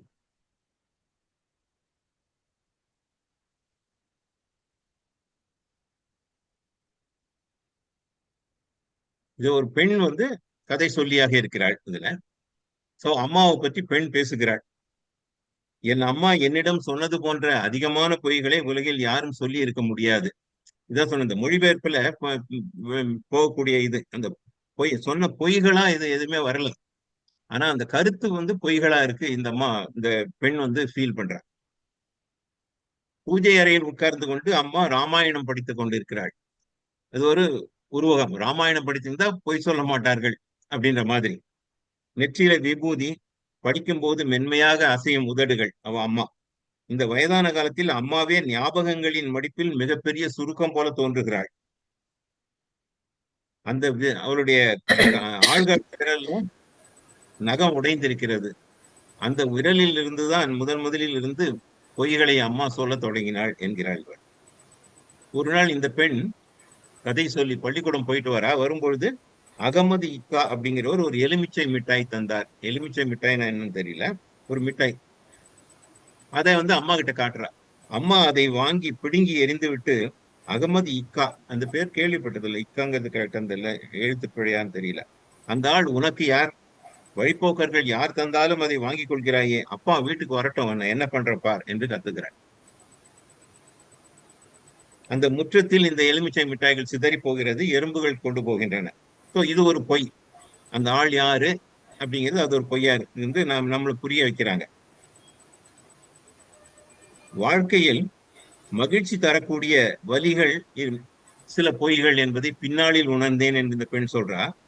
இந்த அகமது இக்காங்கிறவரை பத்தி ஒரு வழிப்போக்கராக அம்மா எப்படி கருதினார்கள் என்பதுதான் எனக்கு கொஞ்சம் கூட நியாயம் இல்லாததான் படுகிறது அப்படின்னு சொல்லும் போது அது ஏதோ ஒரு விஷயம் அங்க இருக்கு. அப்புறம் அப்பாவை பத்தி பேசுறா. அப்பா வந்து இனிமையான வார்த்தை பேசவோ அன்பாக பார்க்கவோ முடியாமல் தன் வருகைகளின் போது முழு வீட்டையும் பயமுறுத்தி கொண்டிருக்கிற மனிதர் தான் என் அப்பா. ஸோ இதுல இருந்து அப்பா அடிக்கடி அந்த வீட்டுக்கு வரமாட்டார் போட்டிருக்கு. எங்க வெளியூர்ல இருக்காரா என்னன்னு தெரியல. அந்த முகமது இக்கான்றவர் அதில் நடுவுல வராரான்னு தெரியல. அவர் பள்ளியிலிருந்து திரும்பும் போது சாய்வு நாற்காலில் உட்கார்ந்து கொண்டு வழுக்கை தலையை வறண்ட கையினால் தடவிக்கொண்டு பார்க்கும் பார்வை, இரவு உணவிற்கு பிறகு தொண்டையை செருமி பெரிதாக காரி உமிழும் செயல், வேலைக்காரர்களின் கோபமான உருமல், வார நாட்களில் நான் செய்த தப்புகளுக்கு மொத்தமாக விசில் ஒலியோடு தன் சாட்டை கம்பை சுழற்றுபவர். இதுதான் அப்பாவுடைய பிம்பம் இவருடைய மனசுல. அப்பா தன்னுடைய கடுமையை கொஞ்சம் குறைச்சிக்கிறான்னா செல்லம்மாள் அப்படிங்கிற ஒரு அக்கா கிட்ட. அக்கான்னு இந்த பொண்ணு அக்கா, அவருக்கு சொந்தம் போட்டிருக்கு. அந்த அவருக்கு அவன் என்ன சொந்தம்ன்ற சொல்லல. அதை இந்த பெண் என்ன மாதிரி சொல்றான்னா, எங்க அம்மா வந்து சாம்பலின் மனம் என்றால், சாம்பலுக்கு என்ன மனம்? சாம்பலின் மனம் என்றால் செல்லம்மா அக்கா கொழுந்து மல்லிகையின் மனம் அப்படிங்கிற. இதுல இருந்து ஏதோ ஒண்ணு நமக்கு சொல்ல வராங்க. அவள் சிரிக்க தொடங்குவதற்கு முன்பே மார்புகள் குலுங்கும், கன்னத்து குழி இன்னும் ஆழமாகும், மூக்குத்தி பளபளக்கும். அந்த செல்லம்மா அக்கா ஒரு முறை கூட எங்கள் வீட்டுக்கு வந்ததாக நினைவில்லை. ஆனால் அவள் எங்கள் வீட்டில் நிரந்தரமாக இருப்பதை நான் உணர்ந்திருக்கிறேன். இது ஒரு பொய். அப்பாவின் சட்டை பாக்கெட்டில் ஒரு மல்லிகை மொட்டு கிடந்தது. ஸோ இதுல இருந்து ஏதோ ஒண்ணு வினத்த வராங்க. இந்த செல்லம்மா அப்படிங்கிறவள் வந்து ஏன் அவங்க அப்பாவுக்கு கொஞ்சம் நிம்மதியை கொடுக்கக்கூடிய ஒரு பெயரா இருக்கிறது என்று இந்த பெண் நினைக்கிறாள். ஆனா அந்த செல்லம்மா யாருன்னு அம்மா கிட்ட கேட்டா அம்மா சொல்ல மாட்டாங்க. எனக்கு செல்லம்மா அக்காவை பிடிக்கும், ஆனால் செல்லம்மாவை பத்தி எதனா விவாதம் நடந்ததுன்னா மேஜைக்கு அடியில ஒளிஞ்சுட்டு அப்பாவும் அம்மாவும் சண்டை போடுறத நான் பார்த்துட்டு இருப்பேன் அப்படிங்கிறாங்க. ஸோ இதுல இருந்தே அந்த விஷயங்கள் நமக்கு தெரியுது. ஸோ இந்த மாதிரி விஷயத்தை நேரடியாக சொல்லாமல் இன்பிட்வீன் த லைன்ஸ் சொல்லுகிற அந்த ஒரு ஆற்றல் இந்த கதையில இருக்கு. செல்லம்மா அக்காள் ஒரு நாள் தற்கொலை செய்து கொண்டு போனாள். அந்த தற்கொலை செய்து கொண்டு போனாள். அந்த இறப்பு வீட்டுக்கு இவங்க போறாங்க, அம்மாவும் பொண்ணு போறாங்க. ஸோ பொண்ணு வந்து ஒரு நல்ல கவுனை அணிந்து கொண்டு போகிறாள். சின்ன பள்ளிக்கூட பெண் தானே. அதுக்கு அம்மா வந்து ஜனங்க என்ன நினைப்பாங்க, இது ஒரு பொய். ஜனங்க என்ன நினைப்பாங்க, அதனால ஒரு கிழிஞ்ச சட்டையா போட்டுக்கோ அப்படின்னு சொல்லி அங்க போறேன். அப்புறம் அங்க போயிட்டு அது துக்க வீடு, அங்க போய் சிரிச்சு விளையாடி அப்படிலாம் இருக்கக்கூடாது அப்படிங்கிறா. அப்போ அம்மா கிட்ட இவ கேக்குறா, அம்மா செல்லம்மா அக்கா செத்து போனதுல உனக்கு சந்தோஷம் தானம்மா, ஏம்மா துக்கம் அப்படிங்கிற. உடனே அம்மா தடுமாறினாள். அவள் தன்னையே மறந்தது மாதிரி தெரிந்தாள். அவங்க 2 பேருக்கு முன்னாடி அப்பா முன்னாடி போயிட்டு இருக்கார். அவர் இதை கேட்டுட்டு அவருடைய மூஞ்சி இருண்டு போய் கிடக்கிறது. அங்க கூட்டத்துல பாக்குறவங்க இந்த அம்மாவை, இவருடைய அம்மாவை பார்த்து ஏளனமா சிரிக்கிறது தெரியுது. அவர் தன் கணவரோடு கள்ள உறவு கொண்டிருக்கிற ஒருத்திக்கையோட இறப்புக்கு இந்த அம்மா வந்திருக்காங்க அப்படிங்கிற ஒரு இதெல்லாம் சொல்லாமலே சொல்லப்பட வைக்கிறது. திரும்பி வரும்போது இந்த பொண்ணு கேட்கிறா, ஏம்மா இந்த நல்ல ஞானக்கூத்தன் கவிதையில கேட்ட மாதிரி எனக்கு வயதாயிடுது, அதனால இனிமே வந்து பொய்க்கு சொல்ல மாட்டேங்கிறான்னு. அம்மா நான் பெரியவளான பிறகு எனக்கு பிடித்த மாதிரி எல்லாம் பொய்கள் நான் சொல்லிக் கொள்ளலாம் இல்லையா அப்படிங்கிற. இந்த ஞானக்கூத்தன் கவிதை அப்படியே இதுல வருது பாருங்க. அப்போ அம்மாவுக்கு கோப வரிகள் முகத்திலிருந்து வெளிப்பட்டன. ஒன்னும் பிரயோஜனம் இல்லை. நீ பெரியவளான பிறகு பொய் சொல்லி என்ன கிழிக்க போற? உன் வாயில அபத்தமான கேள்விகள் தானே வருகின்றன. கெட்ட குழந்தைகளுக்கு தான் கெட்ட எண்ணங்கள் வரும். இந்த மாதிரி ஒவ்வொரு கெட்ட உன்னை தண்டிப்பார்.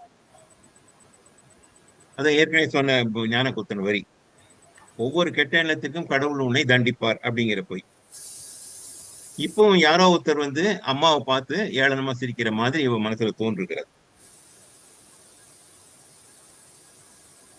ஆனா அம்மாவை பார்க்கும் போதெல்லாம் இவளுக்கு ஒரு குற்ற உணர்ச்சி உண்டாகும். அம்மா கிட்ட இருந்து இவ்வளவு நிறைய பொய்களை மறைக்கிறாள். என்னென்ன பொய்களை மறைக்கிறாள்னாக்கா, அந்த செல்லம்மா அக்கா வீட்டுக்கு அப்பப்போ போவோம், வேற சிநேகிதிகள் வீட்டுக்கு போவோம், ஸ்கூலை மறந்துட்டு தென்னந்தோப்புகளில் வேலை செய்தவர்களுடன் நெருக்கம் என்று நான் கண்டுபிடித்த உலகம் வித்தியாசமாக இருந்தது. கிராமம் போட்டிருக்கேன். கிராமத்துல இவள் தன் இஷ்டம் போல போயிட்டு வீட்டுக்கு வருவான். அதையெல்லாம் அம்மா கிட்ட சொல்ல மாட்டாள். இத்தனை பொய்களை இவள் தன் மனதுக்குள் சுமந்த அந்த குற்ற உணர்வோடு இருக்கிறாள். அப்புறம் ஒரு நாள் வந்து இவளுக்கு கல்யாணம் ஆகுது.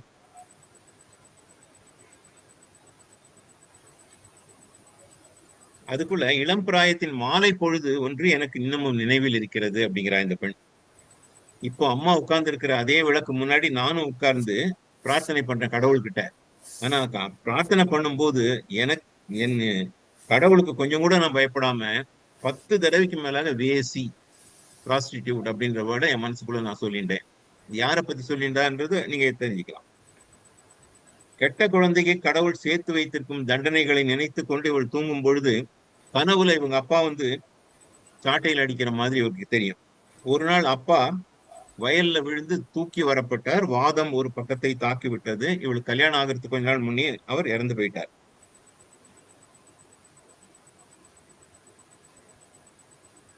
இவளுக்கு கல்யாணம் ஆகுது. கல்யாணத்தின் பொழுது அம்மா இன்னொரு பொய்யை, சுற்றி வைக்கப்பட்ட நகையின் ஒளியாய் அம்மா இன்னொரு பொய்யை எனக்கு திருமண பரிசாக வழங்கினாள் அப்படிங்கிறார்.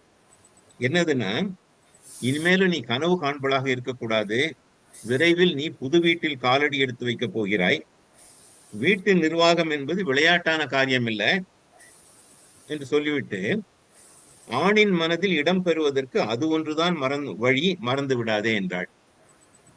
அதாவது வீட்டை நீ நல்லா நிர்வாகம் பண்ணணும் அப்படின்னு சொல்லி கொஞ்சம் நிறுத்திட்டு, அது ஒண்ணுதான் உன் கணவன் மனசுல நீ இடம் பெறுவதற்கான வழி என்கிறாள். அந்த ரெண்டுக்கு நடுவு இருக்கிற அந்த கேப்ல ஏதோ ஒண்ணு அவ சொல்ல வரா, அந்த சொல்ல விட்டு போயிடுறது. அதுதான் பொய்ங்கிற அவ கடைசி பொய், திருமணமான பிறகு சொல்ல பொய். இந்த பெண் வந்து வேண்டிய அதுக்கேற்ற மாதிரி நடந்துக்கிறா. என் கணவர் நல்ல படிப்பாளி, நாகரிகமானவர், இலக்கிய ஆர்வம் உண்டு, செய்தித்தாள்களை 4-5 முறை படிப்பார். நம்மளும் கூட அப்போ இந்த பேப்பர் முதல்ல இருந்து கடைசி வரலும் படிச்சுட்டு இருப்போம். அந்த காலத்துல வேற ஒண்ணும் கிடையாது. நாட்டின் எதிர்காலம் குறித்த கவலை உடையவர். மாவரைப்பது, துணி துவைப்பது, பாத்திரம் தேய்ப்பது என்று அம்மாவின் வழிகாட்டுதல்களை தவறாமல் நான் பின்பற்றினேன். என்னுடைய ரகசிய கனவுகளை எல்லாம் கைவிட்டேன். அப்புறம் கொஞ்ச நாள் கடந்து குழந்தை பிறக்கிறது. குழந்தைகளின் அறையிலிருந்து கணவரின் படுக்கை அறைக்கு, பின்பு அங்கிருந்து சமையல் அறை, திரும்ப குழந்தைகள் அறை, திரும்ப கணவன் அறை, இப்படியே வாழ்க்கை போயின்னு இருக்கு. ஒரு நாள் சமையல் அறையின் அழுக்கோடும் அந்த அழுக்கு மனத்தோடும் நான் படுக்கை அறைக்குள் நுழைந்த போது கணவன் வந்து இவ்வளவு வெறுக்கிறான். வாளிப்பான சதைப்பற்றான தோற்றத்திற்கு மட்டுமே அவர் அலைபவர் என்று அன்று புரிந்து கொண்டேன். அதுவும் ஒரு பொய், அவனும் ஒரு பொய்யா இருக்கான். நான் ஏமாற்றப்பட்டதாக உணர்ந்தேன். என் நேர்மையின் மீது யாரோ காரி உமிழ்ந்தது போல இருந்தது. ஆணின் மனதில் இடம்பெற ஒரே ஒரு வழிதான் இருக்கிறது என்று சொன்ன அந்த கடைசி பொய்யே என்னன்றதை இன்னைக்குதான் உணர்ந்தேன் அப்படிங்கிறாரு. இப்படித்தான் நானு, என் அம்மா, பாட்டி, அவங்களுக்கு முன்னால் வாழ்ந்து முடித்த எல்லா பெண்களின் மொழியிலும் நான் கற்று தேர்ந்து விட்டேன். இதுதான் மௌனம், சுய மறுப்பு, மறுப்புகளும் முரண்பாடுகளும் இருப்பினும் எப்போதாவது பேச்சில் அதன் வெளிப்பாடு என்று இவருடைய வாழ்க்கை இப்படி ஆகிவிடுகிறது. சோ அம்மா சொல்கிற சின்ன சின்ன பொய்களினுடைய முக்கியத்துவம் இப்பொழுது அவளுக்கு தெரிகிறது. ஒரு நாள் இவளுக்கு குழந்தை பிறகுது. அந்த குழந்தை கொஞ்சம் பெரியவளாரா. குழந்தைங்க பெரியவளான உடனே என்ன பண்ணுவாங்க, அம்மாவோட புடவை எடுத்து கட்டிட்டு கையில ஒரு குழந்தை பொம்மை வச்சுன்னு, அம்மா நான் உன் மாதிரியே இருக்கேன் பாரு அப்படிங்கிறாங்க. அந்த குழந்தை இவளுக்கு பிறந்த பெண். அதை அந்த பாட்டி பார்த்து ரொம்ப சந்தோஷமா சிரிச்சுன்னு போறான். அம்மா திருப்தியான சிரிப்போடு அறையை விட்டு வெளியே வந்து என்னை பார்த்து உட்காருகிறாள். அப்புறம் கொஞ்ச நேரம் கழித்து தான் கேட்கிறா, ஏன் பாபு உன் கூட வரல? அவங்ககிட்ட இருந்து கடிதமே வரல. நீங்க ரெண்டு பேரும் டாட் டாட் டாட் ஒன்னா இருக்கீங்களா இல்லையா, தகராறா அப்படின்ற மாதிரி அம்மா கேட்கறாங்க. அப்படின்னா அது வரலாம் அம்மா இதை கூட கேட்கல. இப்படிதான் இருக்கும்னு அவங்களே நினைச்சிட்டு இருக்காங்க போல் இருக்கு. குழந்தை பிறந்ததுனாக்கா அப்படியே ஒரு வருஷம் 2 வருஷமாவது இருக்கும் இல்லையா, 3-4 வருஷம் இருக்கும். ஸோ கணவன் வந்து அப்பப்போ வரான் போறான். ஏன் கணவன் இவளோட இல்லைங்கிறத கூட அவங்க அம்மா தன் மருமகன் ஏன் இல்லை கூட அப்படிங்கறத கூட கேட்கல போட்டிருக்கு. இவ வந்து ரொம்ப இயல்பா, இல்லம்மா நாங்க 2 பேரும் ரொம்ப சந்தோஷமா தான் இருக்கோம், ரொம்ப சந்தோஷமா இருக்கோம் அப்படிங்கிற. உலகத்திலேயே மிக அதிகமாக அம்மாவிடம் நான் இப்பொழுது பொய் சொல்லி இருக்கிறேன் அப்படிங்கிற. இதுதான் இந்த சிறுகதை. இதனுடைய தெலுங்கு, எனக்கு தெலுங்கு படிக்க தெரியும். தெலுங்கு ஒரிஜினல் PDF இருந்தா எனக்கு கொஞ்சம் அனுப்பி வைங்க. எனக்கு ரொம்ப சந்தோஷமா இருக்கும் படிக்கிறது. ரொம்ப சிறப்பா இருக்குமா. நன்றி. நன்றி நன்றி செல்லப்பா, ரொம்ப நன்றி. இப்போ வந்து மீனா வந்து பேசுவாங்க. எல்லாரும் கதையும் எல்லாரும் கதை சொல்றதை கேட்டாங்க. அந்த எப்படி சொன்னாங்க எல்லாரும் அப்படிங்கிறத பற்றி மீனா அவங்கள பற்றி சொல்லுவாங்க. மொழிபெயர்ப்புக்கு எப்படி வந்தாங்க அவங்க, முதல்ல மொழிபெயர்ப்பு ஏன் பண்ணணும்னு தோணுச்சு? எல்லாருக்கும் வணக்கம். ஆக்சுவலா நான் வந்து ஒரு 10-15 வருஷத்துக்கு முன்னாடி நிறைய பக்தி சம்பந்தமான கட்டுரைகள் தான் எழுதிட்டு இருந்தேன். திடீர்னு ஒரு நாள் வந்து என்னோட காலேஜ்ல கூட வேலை பார்க்குறவங்க மலையாள லெக்சரர்ஸ் அவங்ககிட்ட பேசிட்டு இருந்தபோது சில பேரோட எழுத்துக்களை பத்தி சொன்னாங்க. அப்போ புஸ்தகமும் கொடுத்தாங்க. அதை நான் படிச்ச போது அவங்க கதை சொல்ற விதம், அந்த நளினம், உரையாடல், யதார்த்தம் எல்லாமே எனக்கு பிடிச்ச மாதிரி இருந்தது. அதனால நான் தேடி படிக்க ஆரம்பிச்சேன். கொஞ்சம் கொஞ்சமா அந்த பக்தி சைட்ல இருக்கிற கட்டுகளை நிறுத்திட்டு இதுக்குள்ள வந்தேன். ஆனா இப்பயும் நான் 1-2 கட்டுரைகள் எழுதிட்டு இருக்கேன் அப்பப்போ. சோ அதுதான் மொழிபெயர்ப்புக்குள்ள வந்ததுக்கான காரணம். ஆனா அழகிய சிங்கர் சார் சொன்ன மாதிரி விருட்சத்துக்கும் நான் எழுதியிருக்கேன். 2-3 கதைகள் எழுதியிருக்கேன். மலையாள கவிதைகளும் 2-3 எழுதியிருக்கேன். எங்கேயோ ஒரு இடத்துல சொல்லியிருக்கேன். ஆனா எந்த இடத்துல சொல்லியிருக்கேன்னு தெரியல சார். பத்திரிக்கை பேரு. கண்டிப்பா நான் உங்களுக்கு அதை எடுத்து அனுப்புறேன். அண்ட் கதைய படிச்சவங்க எல்லாருமே ரொம்ப ரொம்ப அருமையா, எதிர்பார்க்கவே இல்லை அது நீ என்னோட கதையை நீ படிக்க வேண்டாம், நானே உனக்கு சொல்லிடுறேன் அப்படின்ற மாதிரி எல்லாரும் அந்த கதையை வந்து ரொம்ப பிரமாதமா, அவங்கவங்களோட கதைய ரொம்ப பிரமாதமா சொன்னாங்க. அந்த மாதிரி நான் எதிர்பார்க்கவே இல்லை. நான் நினைச்சு இந்த இடத்துக்கு வந்தது கதையில இருக்கிற விஷயங்களை சொல்லுவாங்க அப்படின்னு. பட் அவங்கவங்களோட சைக்காலஜிக்கல் சோசியாலஜி அப்படி அந்த அப்ரோச்ல எல்லாம் சொன்னதுனால எனக்கே ஐயோ இந்த மாதிரி எல்லாம் இருக்கிற மாதிரி நம்ம யோசிச்சோமா அப்படிங்கிற மாதிரியான ஒரு சந்தேகம் வந்தது. ரொம்ப ரொம்ப நல்லா ஒரு கேரக்டரையும் அனலைஸ் பண்ணி ஒரு வார்த்தைகள், பாஸ்கரன் சார்லாம் அந்த 2-3 வரிகளையே எடுத்து சொன்னாங்க. அதே மாதிரி ஒருத்தர் பேராசிரியர் வந்து அவரும் அந்த மாதிரி நிறைய விஷயங்களை சொன்னாரு. பழைய காலத்துல எப்படி அந்த கொலை பண்ற மாதிரியான நிலைகள்லாம் இருந்ததுன்னு. ரொம்ப அற்புதமா இருந்தது. அற்புதமான மாலை. ரொம்ப நன்றி சார். இந்த மாதிரி நான் எதிர்பார்க்கவே இல்லை. அகைன் சுந்தரராஜன் சாருக்கும் ரொம்ப நன்றிகள். அவரோட பத்திரிகைகள்லாம் ஒரு 4-5 கதைகள் வந்தது. அவர் வந்து மலையாள சிறுகதைகள் எழுதுறதுக்கு நல்ல ஊக்கம் கொடுத்தாரு. மாசம் மாசம் அந்த 12ஆம் தேதி வரும்போதே அவர் சொல்லுவாரு, கதை அனுப்பிச்சிட்டீங்களா அப்படின்னு. ஸோ அவருக்காக தான் நான் தேடி தேடி படிச்சு மலையாள சிறுகதைகள் பண்ணேன். ரொம்ப நன்றி, எல்லாருக்கும் ரொம்ப நன்றி. ரொம்ப அற்புதமான கதைகளை திரும்பவும் எனக்கு காட்டினதுக்காக ரொம்ப நன்றி சார். குறிப்பா உங்களுக்கு இந்த மாதிரி ஒரு நிகழ்வு நீங்க நடத்துவீங்கன்னு நான் யோசனை கூட பண்ணி பார்க்கல. ரொம்ப நன்றி சார். நன்றி நன்றி, சிறப்பாக எல்லாருக்கும் நன்றி. இப்ப இந்த கூட்டம் வந்து 117வது கூட்டம். இந்த கூட்டம் 168 கலைஞர்களை பத்தி பேசிக்கிறோம். இன்னும் தொடர்ந்து நம்ம கதைகளை பத்தி யோசனை பண்ணுவோம், பேசுவோம். எல்லாரும் ஒத்துழைப்பு கொடுக்கும்படி கேட்டுக்கிறோம். இத்துடன் இந்த கூட்டத்தை முடிக்கிறேன்.